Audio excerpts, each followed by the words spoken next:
Hello and welcome to 1874. It's time for a match preview show as Villa head to Brighton on Wednesday night. Huge game in the race for European qualification, in particular those with an eye on finishing in the top five and getting a Champions League place for next season.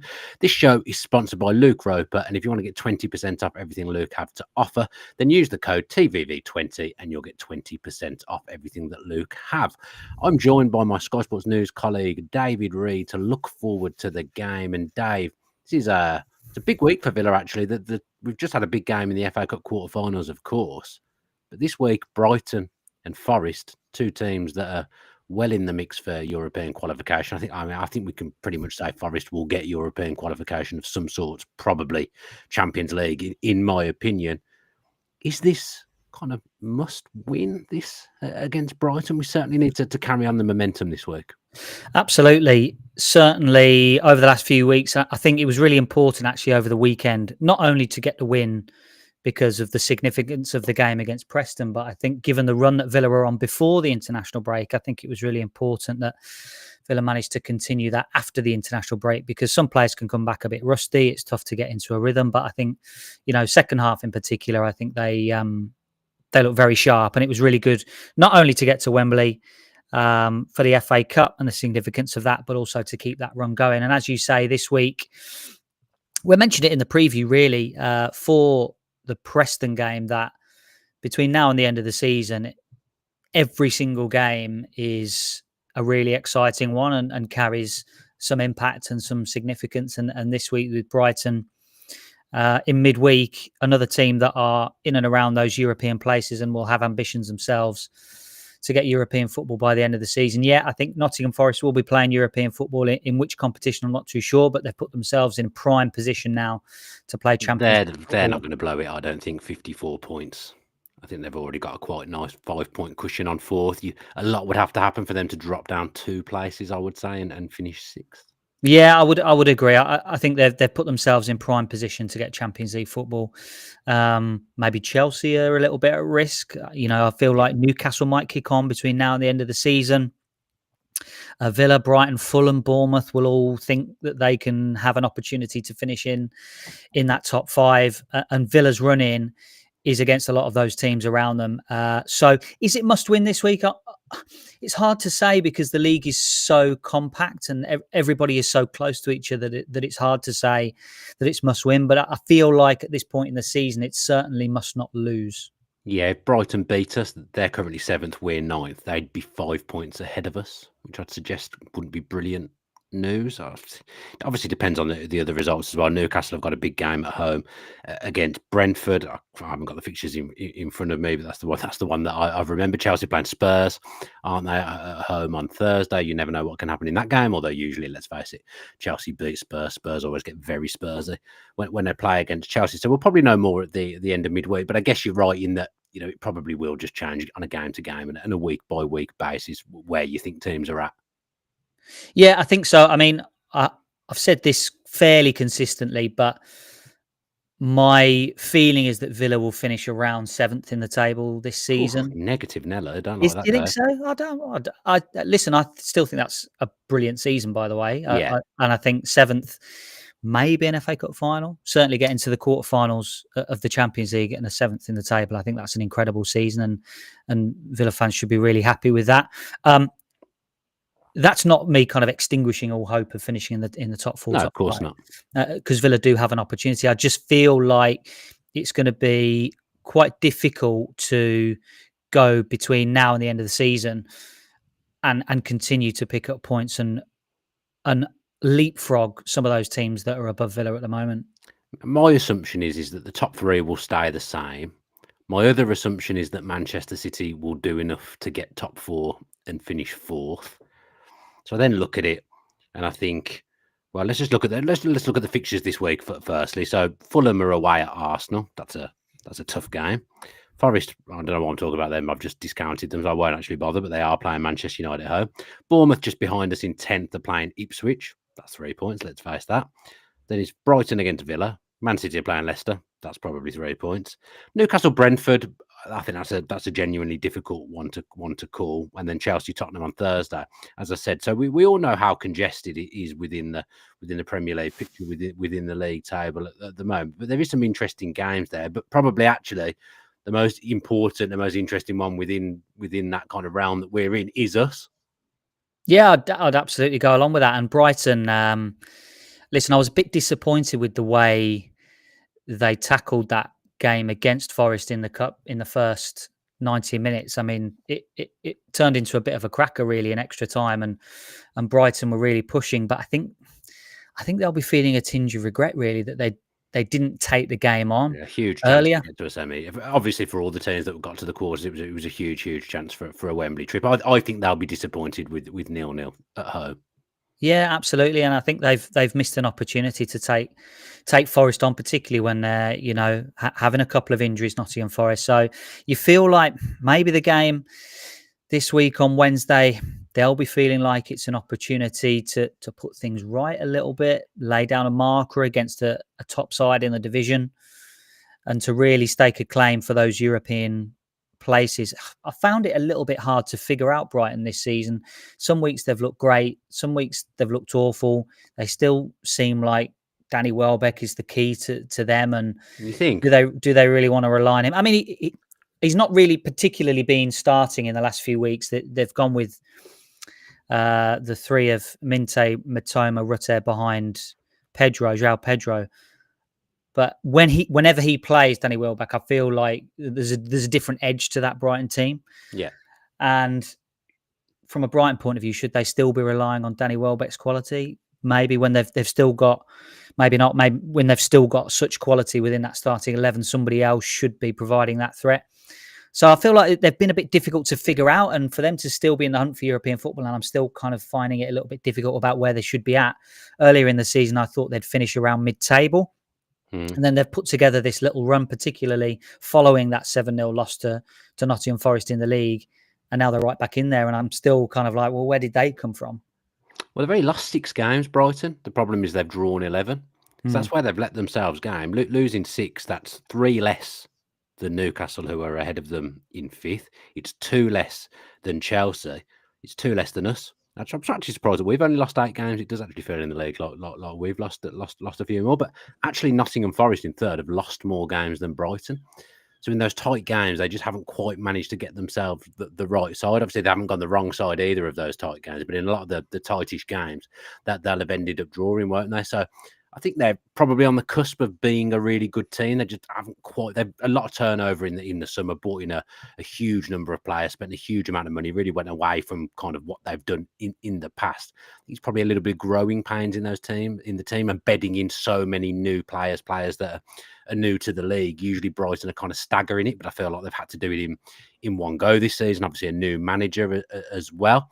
I think João Pedro's still the key man, but I don't know whether I saw this right. But when I was watching the highlights of the Brighton Forest game, I saw Rutte was in a protective boot. I'm sure it was him sat on the bench in a boot. So I don't know whether that's correct or not, whether I was seeing things or whether I even dreamt it.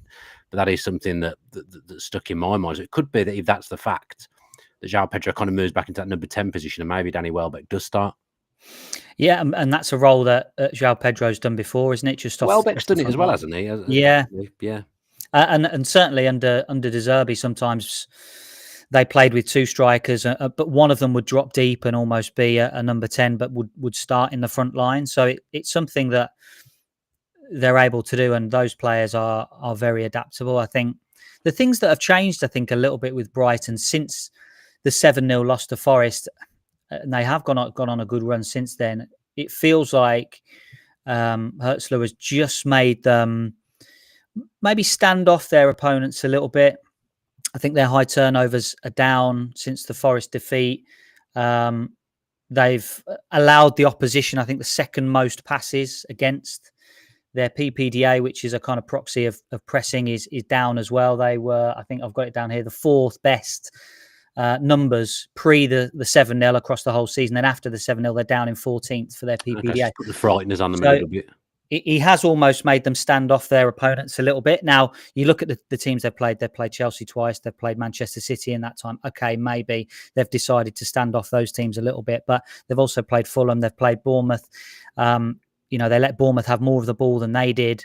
And you just feel like maybe they're just trying to get the ball forward a little bit quicker, a little bit less circulation on the ball in possession. They're trying to maybe hurt opposition a little bit more in transition, and then when they don't have the ball, they're a little bit more standoffish, and maybe that will play into Villa's hands, and Villa will be able to control the game on Wednesday night and really assert themselves. That's what I'd be looking for from this Villa team, not to kind of hit them on the break, which Villa are perfectly able to do, but to kind of play from the outset of this game and control it from the start.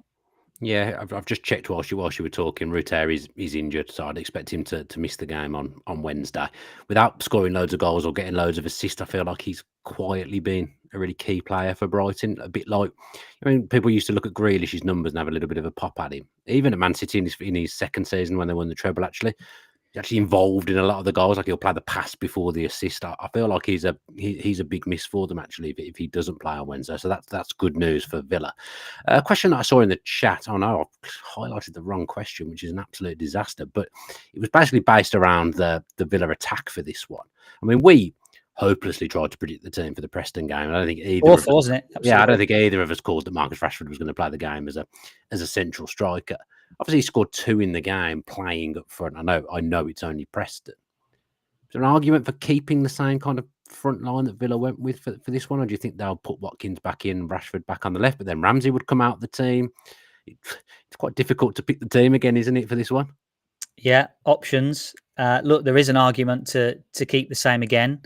Yeah, I know the significance of the game at the weekend, and there was certainly an incentive for Villa to win, and that made it into a big game. But you do have to factor in that it was Championship opposition, and a lot of those players that were playing for Preston were the second 11 because they had so many injuries. So you factor in the strength of the opposition. Villa should have won that game and should have won it comfortably, and they did, which is great. No, not taken away from the size of the game, and that would have had an influence on the way they played and certainly the way Villa played. But I think, it's a different test in the Premier League against Brighton, and I think Ollie Watkins comes back into the side for this game. And then, Marcus Rashford maybe moves over to the left-hand side where he has been playing. It was only really in the second half of the game against Bruges and then this game that we've really had a sustained period where Rashford has played as the central striker. So the fact that when Villa signed Rashford, Unai Emery was fairly comfortable with saying that he would play from the left-hand side. And now the last 90 minutes in the game before the international break, he's played as a central striker and looked pretty good. Maybe that's give Unai Emery something else to think about in that respect. Yes, it's certainly an interesting. I think Rashford keeps his place after scoring 2, but it is a case of where David Dam said arrested Watkins and McGinn is obviously key for this one. Do you think McGinn comes back in? I think it just depends how everyone's come through the game at the weekend. I think personally, Kamara is one of the best players. Tielemans has been one of the best players. I think those two start. I think that's non-negotiable for this one against Brighton in the midfield battle. We've put Baleba and Kamara as the cover for this. I think that's actually a really interesting, pivotal and key battle for this one. I think they're locks for this one away from home. I don't think those two drop out. I think if McGinn plays, I think it's as a number 10. And then Asensio doesn't play. That's my gut. I'm thinking back to our last Premier League away game where we put in a resolute performance away from home at a similar level club, 1-1-0. My feeling is that he'll go back to something along those lines for this one. I think Dizazi will play right back as well. I think Mings and Konsa will both play. Luka Dean will play again.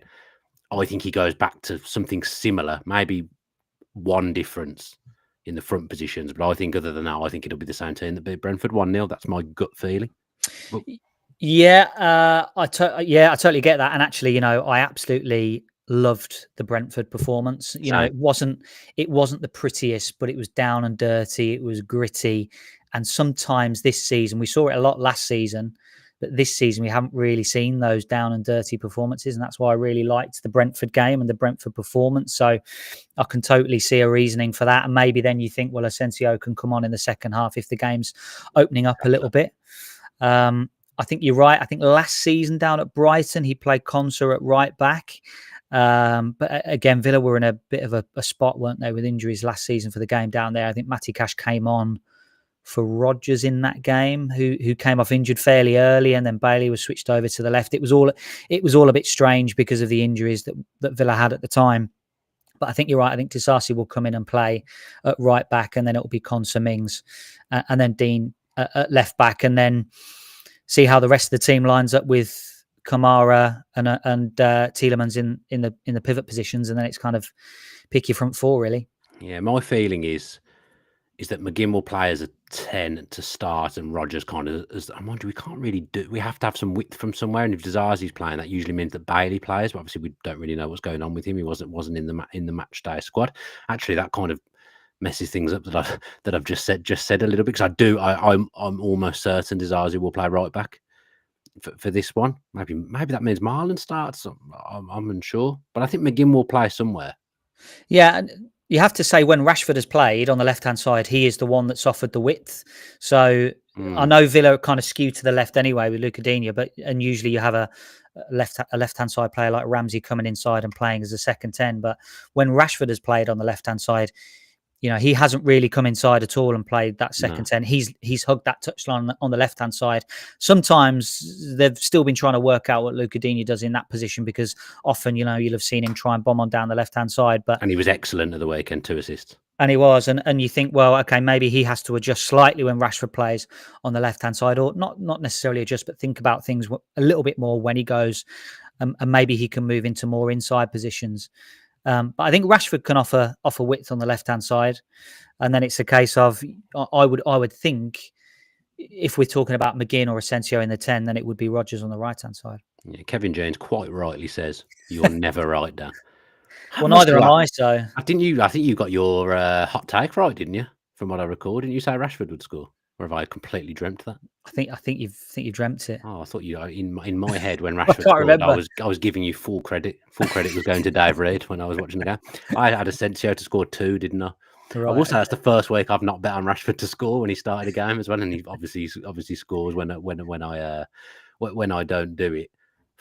Yeah, I'm sure you said that Rashford was going to score, but did you? I don't know. I do say a lot. You went a bit safer than you normally do. Yeah, that's true. So what we've concluded from our chat about the lineup is actually we haven't got a clue.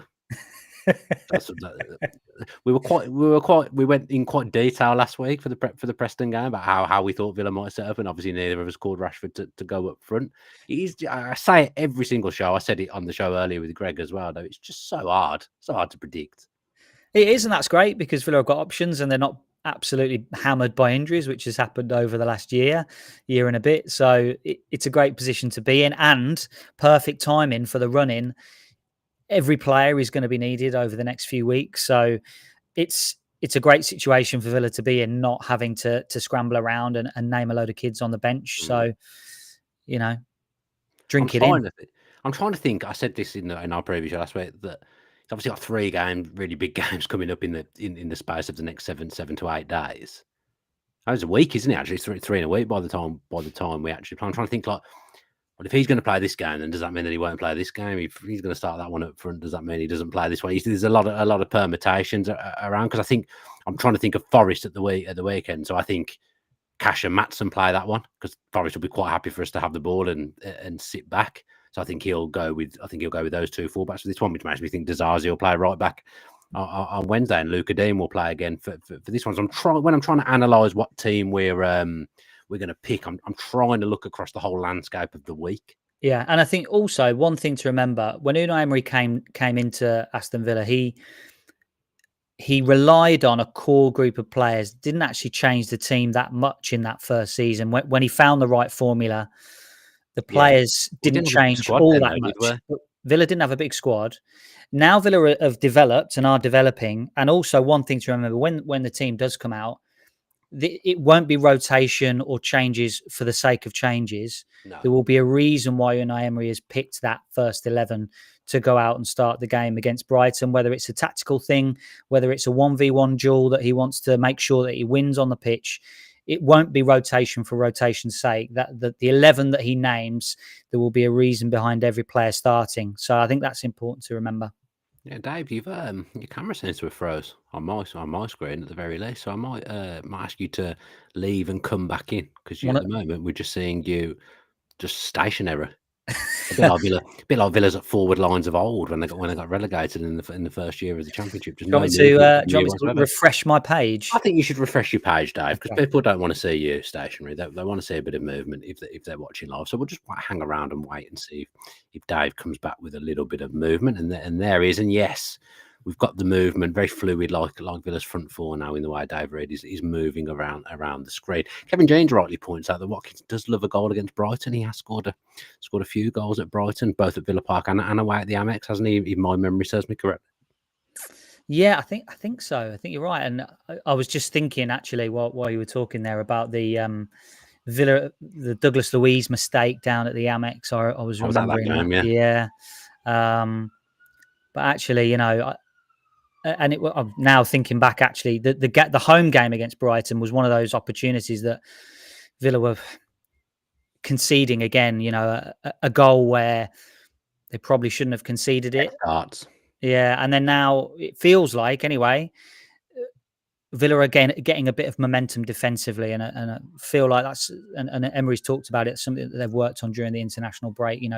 They were giving away too many goals, and now's the time, certainly in the closing stages of the season, to make sure that they can pick up some clean sheets.